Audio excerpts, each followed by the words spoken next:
This version of the RV Digest is all about accessorizing your RV. Let's take a look at some top social media questions and the most popular answers. Should I buy a surge suppressor? What's the best one? Electrical power provided at campgrounds varies widely in quality. Looking around Facebook and the internet, you can find a lot of horror stories about poor power. Too much, too little, shorts that can be fire hazards, and damaged equipment in your RV, and more. Surge suppressors, as their name implies, prevent surges in power from getting into your RV's electronics. Electrical management systems do more. Surge protectors with EMS features not only protect you from dangerous power surges, they check for open grounds and neutrals, shut things down if the power fluctuates too much, and also detect bad wiring, like reverse polarity, at the campground's power pedestal. The most popular answer is yes, you should definitely get one. Look for either the hardwired or portable/external models offered by Progressive Industries. This is the best answer given by the vast majority of respondents on Facebook and other places. And make sure you get their model that includes the EMS. What's a TPMS? Do I need one? And if so, which one should I get? TPMS stands for Tire Pressure Monitoring System.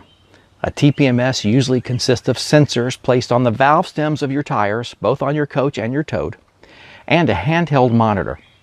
A TPMS reports tire pressure and temperature for each tire in near real time. They can also give warnings when the pressure or temperature goes out of a specified range. The popular answer is a split vote on whether you need one or not. The no's claim they aren't necessary if you check your pressures often. The yeses say that they like the peace of mind knowing that they'll be notified of problems as they drive, and they don't have to go around to each tire with a pressure gauge to check pressures all the time. I've read quite a few posts where the TPMS owners have said that their TPMS saved their lives. The top recommended systems are Tire Minder, EEZ, Tire Tracker, and TST. My personal observation and readings have convinced me that the EEZ and TST may be the best options. If you get one, be sure to get enough sensors to go on both your coach tires and the ones on your toad. What are some good recommendations for an air compressor? The popular answer? Various pancake models where lower pressures are desired. A lot of people with diesel motorhomes use an air pressure line that is pre-installed by their manufacturer. For larger tires, more pressure, the RV models made by VI Air are often recommended. What are Tyre Bands? Tyre Bands are like large rubber bands placed in the wheel well of your tires. When a tire blows, the rim often shreds the tire and the motorhome has to stop because steering is hard to control and the possibility of a fire is increased. With Tyre Bands, the tire isn't shredded as quickly because the band acts kind of like a run-flat system. The bands allow you to slowly continue driving on the tire for a short distance. They are expensive, often costing more than about $1,000 for each tire. You need to also make sure that you get a change kit with the bands to allow tire installers to move them to new rims when it's necessary.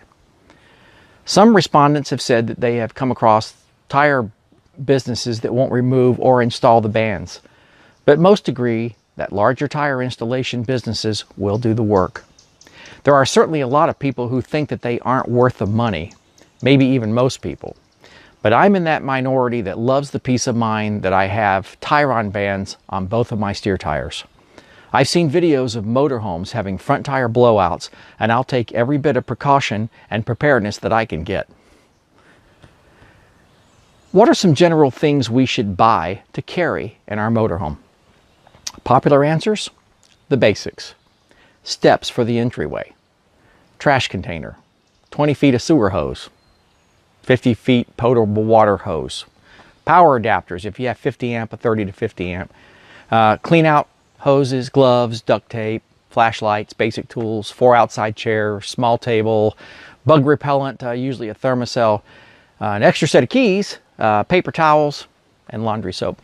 Then there are some of the fun things like a nice grill. A lot of folks like the Blackstone grills, and even portable fire pits like the fire bowls made by Outland. Should I get tire covers? If so, which ones? Tire covers are widely discussed because tire experts say that UV rays from the sun essentially dry out the outer walls of tires and shorten their lifespan. How much they can lengthen the life of your tires has been debated, and I'm sure that tire experts have opinions about this, but I haven't seen them posted very much. Tires can be, very expensive, costing up to $6,000 to replace all the tires on a large motorhome with a tag axle. Most people seem to think that tires should last about 6 years before you should replace them, even if they seem to be good. Some RVers even replace them on a rigorous schedule, like about every 4 years, just to be safe. The most popular answers I've seen is that people say yes. They recommend brands that include any that provide UV protection, and they're often sold by Camping World or Amazon. Although they're expensive, quite a few people recommend MagnaShades for your tires. They run about $50 a tire. If you drive through most campgrounds, you'll see that the majority of people don't seem to be using tire covers. However, that number goes way up if you look at RVs that are parked for durations longer than a week or so. When you post a question like this, which is basically, do we need them? It's reasonable to expect that people who use them will answer more often than those who don't. It's difficult to argue with tire experts, but a lot of people obviously do without them.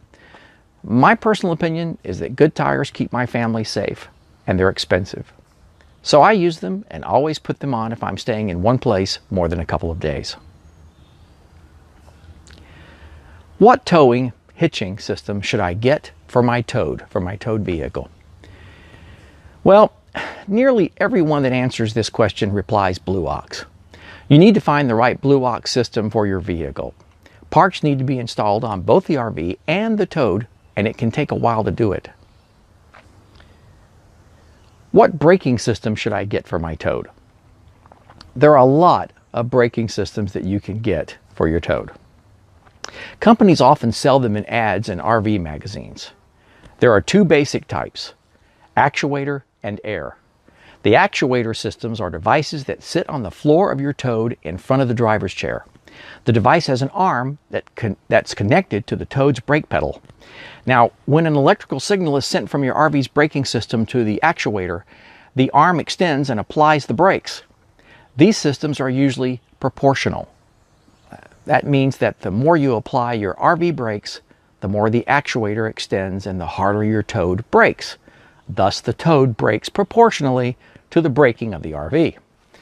Air systems can be used with motorhomes that have air brakes. Instead of an electrical connection between the RV and the towed, it's an air line that sends compressed air into a device installed in the towed. An air braking system requires nothing that attaches to your brake pedal. It's all done under the hood. Because of this, air braking systems are easy to set up. All you do is connect the air line, and they're very reliable. Popular answers to this question include Brake Buddy and SMI's Delta Force units. They're usually mentioned for actuator systems.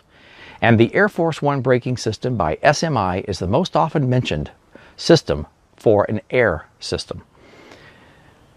Is a washer and dryer in my RV worth the cost and loss of storage? Well, you'll get a resounding yes from those that have them. Very few people seem to take them out because they want more storage space. People often cite the convenience of using their own washer and dryer instead of having to cart clothes to a campground laundry. Possibly wait for a machine, pay, sit and wait, and then take everything back to the RV. What kind of tools and things should go in my RV toolbox? As you might imagine, you'd take an entire Home Depot with you if you took everything that everyone suggests online.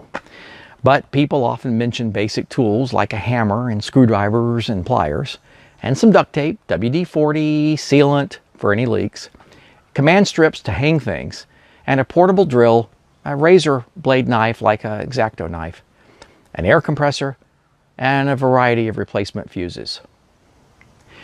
There are lots of other things you can get for your rig, and I'll be putting a few more in separate digest about electronics, trip planning and driving, and navigation.